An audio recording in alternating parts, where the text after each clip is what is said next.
मैं वही हूँ जिसने 2016 में मोदी जी का पुतला भी जला दिया। 5 मुसलमान मंत्रियों ने जानबूझ करके प्रोवोक किया, क्योंकि 5 मुसलमान मंत्री को ये बात पता था कि कभी ना कभी भारत के हिंदू जो हैं वो जागेंगे और अपनी सभ्यता को वापस लेकर के आएंगे। मैं मुसलमान माँ के पेट से पैदा हुई हूँ, मेरे नस नस में इस्लाम है। शायद मेरी 5 पुश्त से पहले जो थी वो सनातन ही थी। हैदराबाद जब मैं माधवी लता जी की कंपेनिंग में गई थी तो मैंने ओल्ड सिटी को मिनी पाकिस्तानी पाया, और मुसलमान पुरुष मुझे बहुत ही माँ बहन की गंदी गालियां परोसते हैं। ये जिहादी जो सोच रखने वाले मुसलमान हैं, ये अगर शिक्षित हो जाएंगे तो ये रोड पे तलवार लेकर नहीं निकलेंगे कि चलिए आओ मेरे सामने सलवार खोलने, तो भाई आना पड़ेगा आपको। पॉलीगेमी और हलाला जैसी अश्लीलता चीजें भी बंद होंगी। खाली एक बार से फतवा जारी करे, मैं तो इंतजार कर रही हूँ। कई बार मुझे मेल आता है, कई बार मुझे कॉल आता है कि तुम सनातन बुत परस्तों के पक्ष में तुम बात करती हो। अगर मुसलमान मर्द रेप करके मार डालेंगे तो डालें। हर बार मुसलमानों ने अपनी आइडेंटिफिकेशन खुद दी है। जब उन्होंने याकूब मेमन के जनाजे पर नमाज पढ़ा, पर एपीजे अब्दुल कलाम के जनाजे पर नमाज नहीं पढ़ा। इस देश में मुसलमान है जिहादी मानसिकता रखने वाला। I consider myself as a daughter of Bharat. नमस्कार, आप देख रहे हैं न्यूज़ 24 और आज हमारे साथ एक खास शख्सियत जुड़ी हुई है, नाजिया इलाही खान। नाम तो आपने सुना ही होगा, और अगर नहीं सुना है तो अगले आधे घंटे में आपको पता चलेगा कि नाजिया है कौन और क्यों जानी जाती हैं। बहुत बहुत स्वागत है आपका। नमस्कार, जय जय श्री राम, भारत माता की जय। थैंक यू सो मच मुझे इनवाइट करने के लिए। जी नाजिया, सबसे पहले उसी चीज की बात करूंगा जिसके लिए लोग आपको जानते हैं, पहचानते हैं।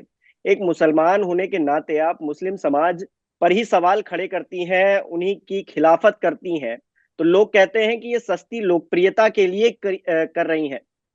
बिल्कुल भी नहीं। देखिए, मैं बाय प्रोफेशन मैं अच्छा कमाती हूँ और बहुत अच्छी फैमिली से मैं बिलोंग करती हूँ। मेरी फैमिली में जितने भी सदस्य हैं सब कमाने वाले हैं, और लोकप्रियता मुझे लगता है कि सस्ती लोकप्रियता कमाने का तो शौक किसी भी महिला को नहीं होगा। सस्ती लोकप्रियता कमाने का शौक किसी भी वेल क्वालिफाइड और एक अच्छी फैमिली से आती हुई महिला को तो बिल्कुल भी नहीं होगा। हाँ, मुसलमान जो अपने आप को शांति प्रिय कहते हैं, जो शांति मजहब वाले अपने आप को कहते हैं, उन पुरुषों को मुझसे तकलीफ जरूर है, क्योंकि मुझे 4 शादियों से दिक्कत है, मुझे 15 बच्चों से दिक्कत है, मुझे निकाह मसियार सफर की निकाह से दिक्कत है, मुझे निकाह मुत्ता से दिक्कत है, मुझे 3 तलाक से दिक्कत है, मुझे हलाला से दिक्कत है, मुझे गालियां जो इतनी खूबसूरत खूबसूरत गालियां मुसलमान मर्द इस्तेमाल करते हैं, मुझे उससे दिक्कत है।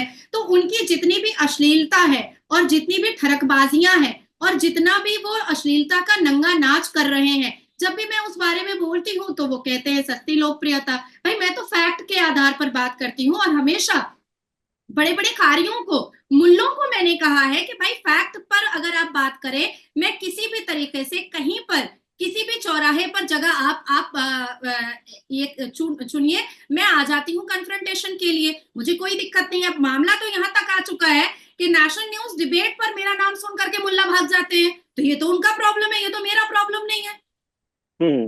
अ, ये इतना एग्रेसिव जो मोड है आपका मुस्लिम समाज के कुछ लोगों के लिए, मैं सबके लिए नहीं कहूंगा, क्योंकि आप भी उसी समाज से आती हैं। आपको लगता होगा शायद कि आप आपकी तरह भी बहुत सारे लोग होंगे, लेकिन जिनको आप पसंद नहीं करती हैं वो कहीं ना कहीं आप पर सवाल खड़े करते हैं। और वो जब सवाल खड़े किए जाते हैं तो फिर नाजिया को कैसा लगता है? नाजिया की पर्सनल लाइफ उससे क्या इफेक्टेड होती है? और क्या नाजिया को धमकी या फिर इस तरह की चीजें भी मिलती हैं क्या इसके बदले में?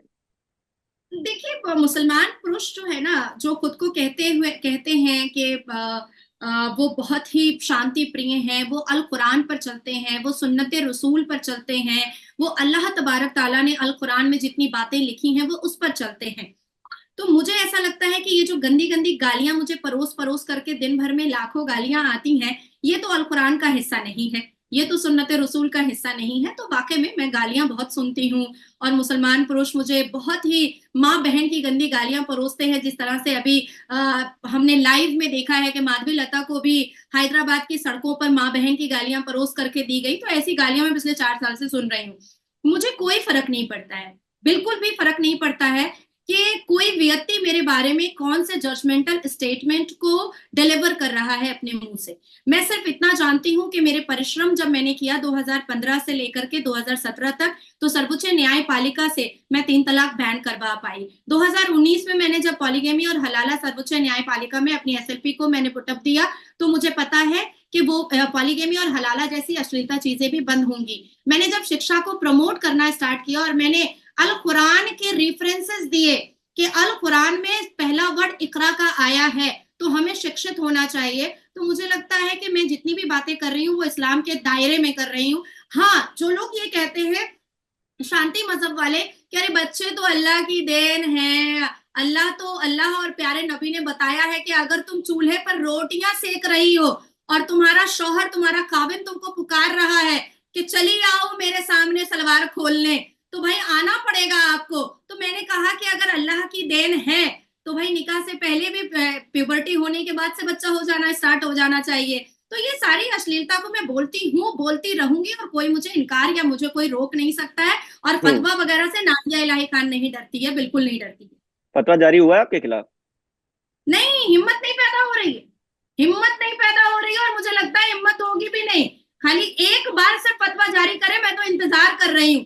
भारत में जितने कोर्ट है उस कोर्ट में मैं चप्पल घिसवाऊंगी। और वैसे भी इन लोगों के पास all India Muslim personal law board का पैसा, वक्फ बोर्ड का पैसा, हलाल सर्टिफिकेशन का पैसा, जमायतुल उलमा हिंद का पैसा, दारुल उलूम का पैसा, देवबंद का पैसा, अरबों रुपया है, करोड़ों करोड़ रुपया है। मैं और आप कल्पना भी नहीं कर सकते। आपको पता है 20 लाख करोड़ का तो अकेला वारिस है वक्फ बोर्ड, अकेला वारिस है। हलाल सर्टिफिकेशन में खरबों रुपए का रेवेन्यू आता है, खरबों रुपए जो है वो आता है। तो देखिए, सर्वोच्च न्यायपालिका में जब मैंने 3 तलाक फाइल किया था, तो all India Muslim personal law board जो पूरा काफिला भेजता था वकीलों का, तो वो फ्री में तो नहीं लड़ते होंगे ना, फ्री में तो नहीं लड़ते होंगे। तो ये पैसा कौन पे कर रहा है?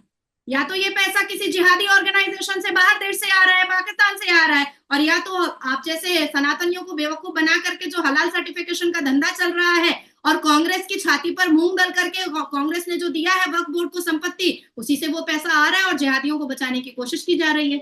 सनातन से आप बहुत ज्यादा प्रभावित नजर आती हैं। अभी तक की जो बातचीत है और जो मैंने एक दो आपके पढ़े हैं, जो कुछ पढ़ पाया आपके बारे में इतने समय में, लगता है सनातन से बहुत ज्यादा प्रभावित है। इसकी वजह भारतीय जनता पार्टी है या फिर कोई और वजह है, कुछ छिपा हुआ, कुछ हिडन है?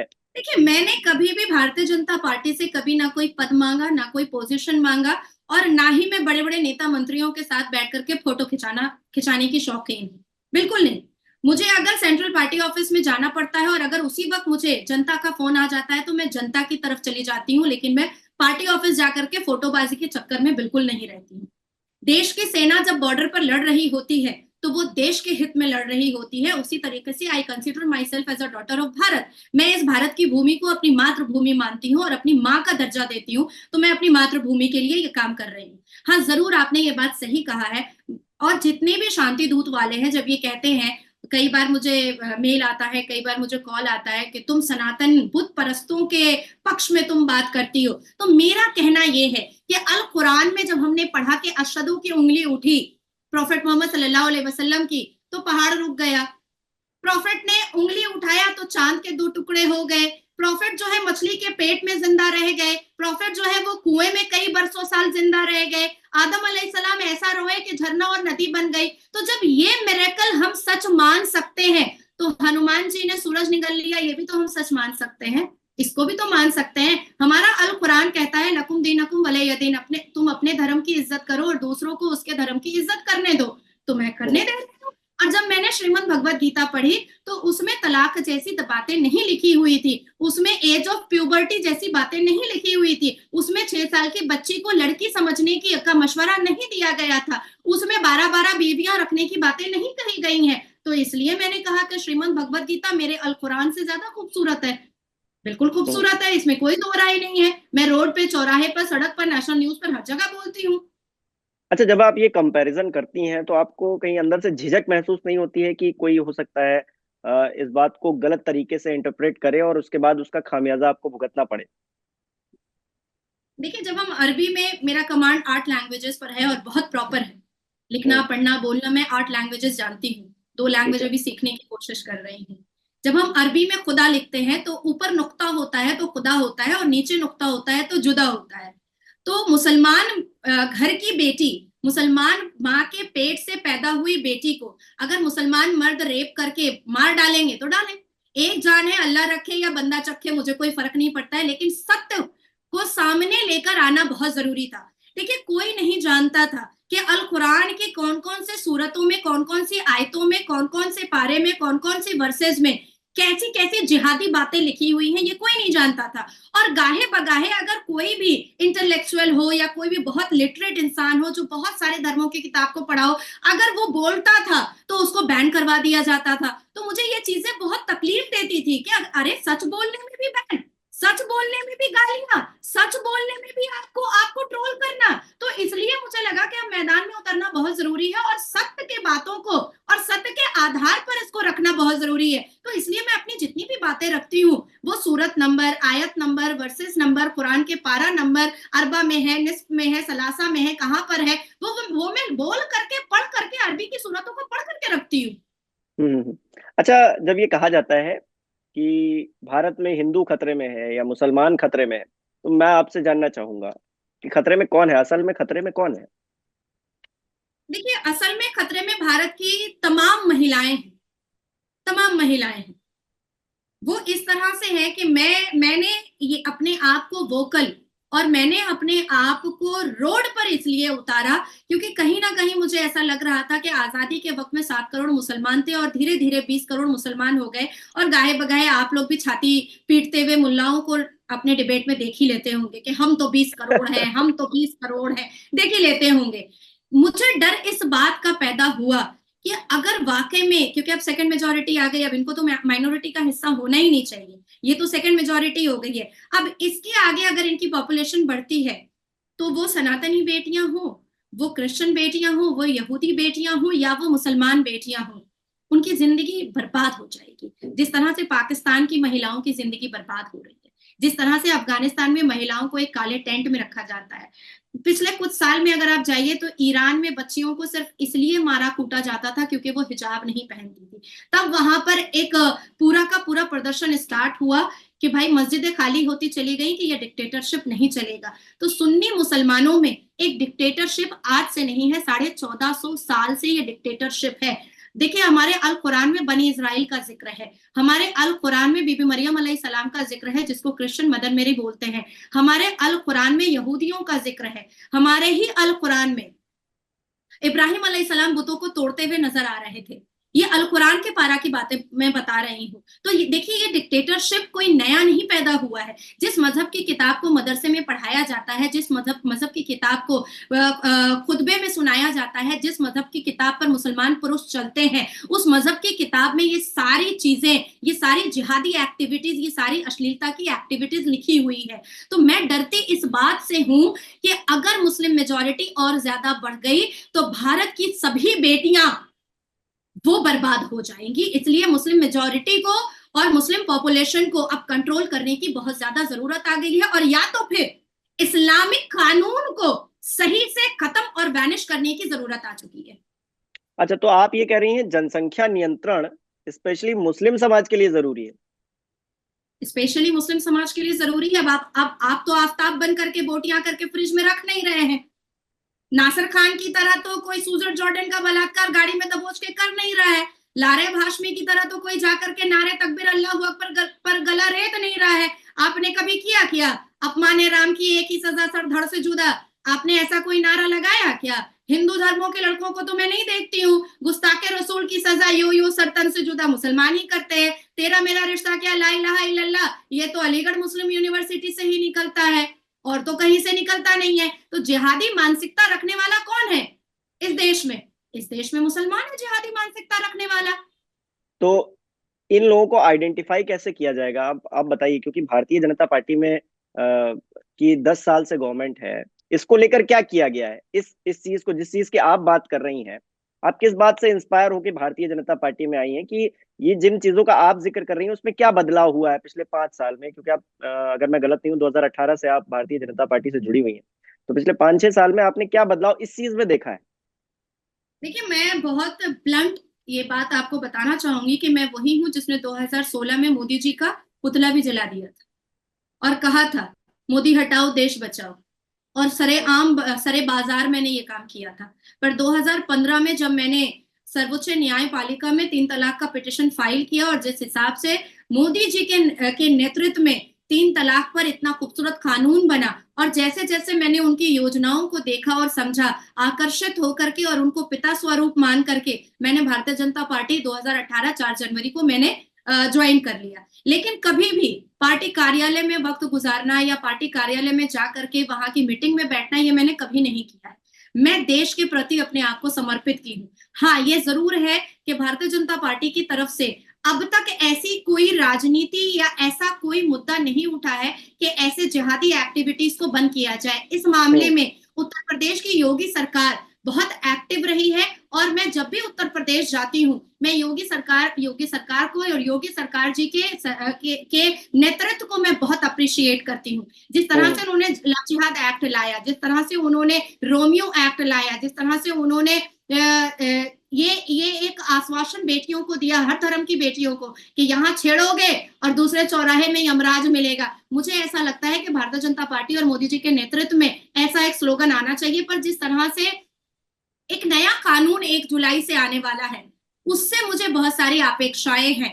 आपने कहा कि इनको आइडेंटिफाई कैसे किया जा सकता है। मुझे लगता है कि इनको आइडेंटिफाई तो 1947 से गांधी जी भी कर रहे थे। मुझे लगता है कि इनको आइडेंटिफाई तो इंदिरा गांधी जी ने भी किया था। मुझे लगता है इनको आइडेंटिफाई नेहरू साहब ने भी किया था। मुझे लगता है कि इनको सही से आइडेंटिफाई सरदार वल्लभ भाई पटेल जी ने भी कर दिया था। और गाहे बगाहे हर बार मुसलमानों ने अपनी आइडेंटिफिकेशन खुद दी है। जब उन्होंने याकूब मेमन के जनाजे पर नमाज पढ़ा, पर एपीजे अब्दुल कलाम के जनाजे पर नमाज नहीं पढ़ा। जब कश्मीर में एक सफ खड़ा हुआ और एक जमात खड़ी हुई उसामा बिन लादेन के जनाजे की नमाज के लिए, जब अफजल हम शर्मिंदा है तेरे कातिल जिंदा है, जब उसका नारा लगा सर्वोच्च न्यायपालिका के बाहर, जब अभी हालिया में जब विंटर सेशन चल रहा था पार्लियामेंट का, तो असदुद्दीन अवैसी ने जब कहा कि 20 और मुसलमान एमपीज होते तो अफजल गुरु मरता नहीं, तो इन लोगों ने तो हमेशा हमेशा अपनी आइडेंटिफिकेशन दी है। ये तो मेजोरिटी का प्रॉब्लम है कि वो उनकी आइडेंटिफिकेशन समझ नहीं रहे हैं या समझ करके इग्नोर कर रहे हैं। अगर मुस्लिम समाज जिस तरफ आप बता रही हैं, जिस दिशा में बता रही हैं गया है, तो उसके पीछे का सबसे बड़ा रीजन क्या है? क्या शिक्षा उन तक ना पहुंचना क्या एक बड़ा रीजन है, आपको लगता है? देखिए, कांग्रेस की सरकार अगर हम 53 साल में जोड़ें तो शिक्षा मंत्री 5 थे मुसलमान। नूरुल हसन साहब से अगर हम जोड़ लेते हैं, अबू कलाम आजाद जी से अगर हम जोड़ लेते हैं, 5 शिक्षा मंत्री कांग्रेस ने मुसलमान दिया। कैबिनेट शिक्षा मंत्री पूरे देश का 5 मुसलमान शिक्षा मंत्री था। उन्होंने क्या किया? बैठ करके उन्होंने मुसलमानों को शिक्षित करने का काम नहीं किया। उन्होंने सनातनियों को उनकी सभ्यता, उनकी संस्कृति, उनके संस्कार और उनके सिविलाइजेशन से दूर किया। उन्होंने क्या क्या किया है? उन्होंने जादूनाथ सरकार और आरसी मजूमदार जैसे ऐतिहासिक लोग जिन्होंने भारत की सिविलाइजेशन के ऊपर इतनी किताबें लिखी, उन सारी किताबों को Delhi university, Aligarh university, Jawaharlal Nehru university और बड़े बड़े यूनिवर्सिटी की लाइब्रेरी से हटा करके बाहर वैनिश करवा दिया, इरेज करवा दिया, ताकि भारत का हिंदू अपनी सभ्यता और सिविलाइजेशन से दूर होकर के वेस्टर्न कल्चर अडेप्ट करे। और जानबूझ करके वक्फ बोर्ड जैसी चीजें, all India Muslim personal board जैसी चीजें, मदरसा जैसी चीजों को 5 मुसलमान मंत्रियों ने जानबूझ करके प्रोवोक किया, क्योंकि 5 मुसलमान मंत्री को यह बात पता था कि कभी ना कभी भारत के हिंदू जो है वो जागेंगे और अपनी सभ्यता को वापस लेकर के आएंगे। तब ये मदरसा के लोग, तब ये मदरसा छाप, ये जिहादी माइंडेड, ये जिहादी जो सोच रखने वाले मुसलमान है, ये अगर शिक्षित हो जाएंगे तो ये रोड पे तलवार लेकर नहीं निकलेंगे, ये अपने पैंट का जिप खोल करके बलात्कार नहीं करेंगे सनातनी और यहूदी बेटियों का। तो इनको सिर्फ और सिर्फ अल कुरान और मजहब की किताब में बिल्कुल बंद कर करके मदरसे में रखना है, तभी ये उस वक्त रोड पर उतर करके बलात्कार भी करेंगे, गला भी रहते हैं और नारे तकबीर का नारा भी बुलंद करेंगे। तो मुझे ऐसा लगता है कि जब 5 शिक्षा मंत्री मुसलमान आए थे तो उन्होंने तो मुगलिया और ठरके आजम पैदा किया। तो शिकायत इस सरकार से क्यों? अब तो ये सरकार वाकई में बहुत अच्छा काम कर रही है। अच्छा, आपको लग रहा है कितने नंबर देंगी 10 में से? पिछले 10 सालों में मोदी जी ने जिस तरह का काम किया इस देश के अंदर तमाम चीजों को लेकर, कितने नंबर, 10 में से कितने नंबर? 10 में से 10 जाएगा मोदी जी को तो। लेकिन आप तो पुतला जला रही थी एक टाइम। क्योंकि तब मुझे समझ में ही नहीं आ रहा था तब मैं भी सोच रही थी कि शायद भारतीय जनता पार्टी है तो इसलिए उन्होंने भी वो तो आकर के मुसलमानों के खिलाफ ही करेंगे। जब मैंने आरएसएस को सही से समझा, जब मैंने भारतीय जनता पार्टी को सही से समझा, इंदिरा गांधी के मुंह से जब मैंने तारीफ सुनी आरएसएस की, तब मुझे लगा, जब भारत और चीन की लड़ाई में आरएसएस का जब मैंने रोल देखा कि वो कितने भारत के हेल्पफुल थे, तब मुझे लगा कि भाई ये तो जितने भी जो इर्द गिर्द मुल्ला मौलवी जो घूम रहे हैं मेरे, और वो जो मुझे समझा रहे हैं, वो तो गलत समझा रहे हैं। लेकिन और विपक्ष कहता है, आपने डिक्टेटरशिप का जिक्र किया एक जगह पर, कि प्रधानमंत्री नरेंद्र मोदी एक बार और बने तो वो पूरे डिक्टेटरशिप, मतलब अगला चुनाव तक नहीं होगा, इस तरह की स्थिति आ जाएगी।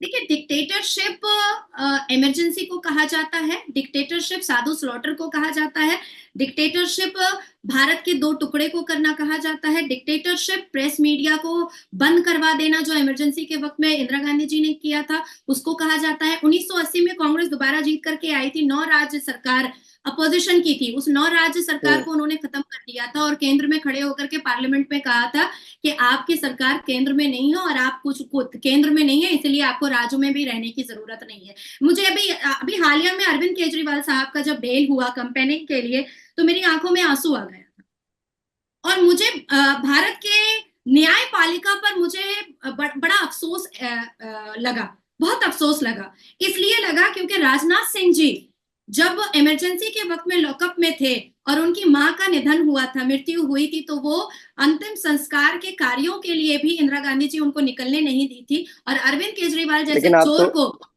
शराब लेकिन घोटाले वाले को लेकिन इलेक्शन कैंपेनिंग का मौका। आप तो वकील है ना, आप तो जानती है ना कि अरविंद केजरीवाल जी को क्यों, किस आधार पे बेल मिली है, और अंतरिम बेल है, अभी 2 तारीख को खत्म हो मैंने जाना है। नहीं, किसी भी आधार पे नहीं।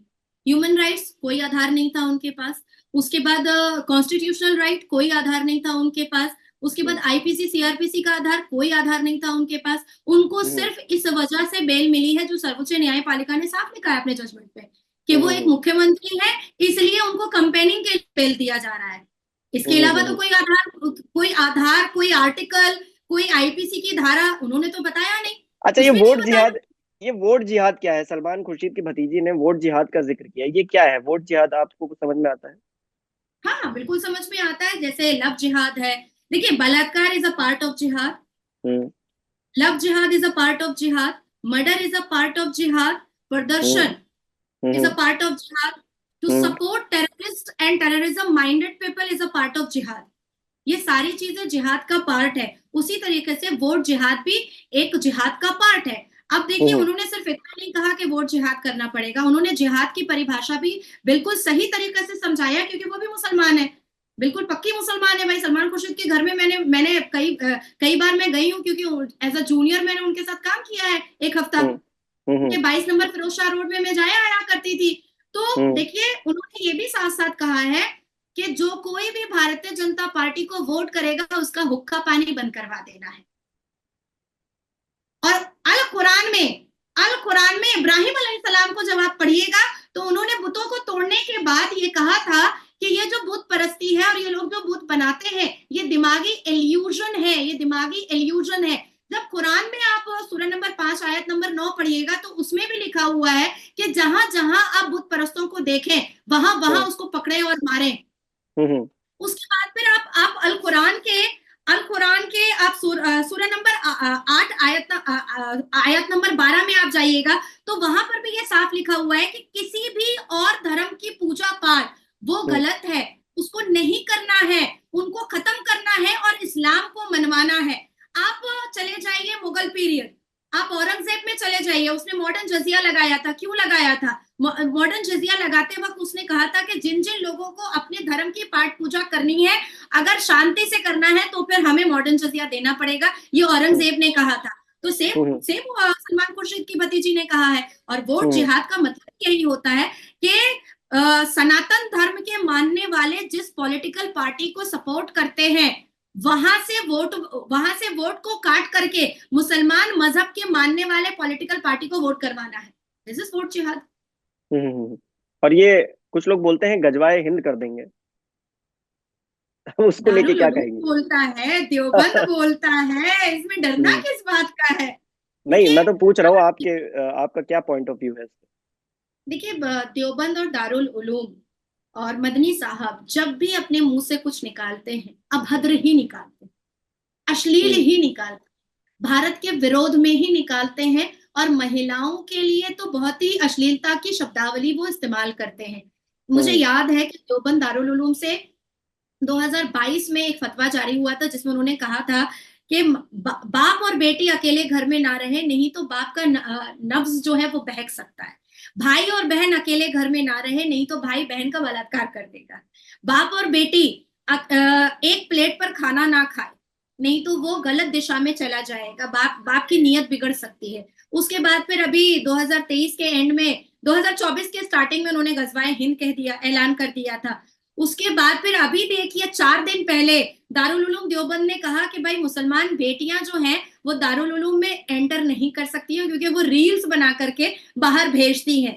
तो मैंने हम्म। पूछा भी है, लिखित रूप में पूछा है कि मक्का मुअज्जमा और मदीना मुनव्वरा में जब हज उम्रा करने के लिए जाया जाता है, तो वहां पर भी हम वीडियो करते हैं, हम रील्स बनाते हैं, हम फोटोग्राफ्स करते हैं। तो जब इतनी पवित्र जगह पर, इतनी पाक मुकद्दस जगह पर वीडियोग्राफी या रील्स की ममानियत नहीं है, मना नहीं है, तो दारुल उलूम के अंदर ऐसा कौन सा अश्लीलता का नंगा नाच हो रहा है जो इनको बड़ी आपत्ति हो रही है?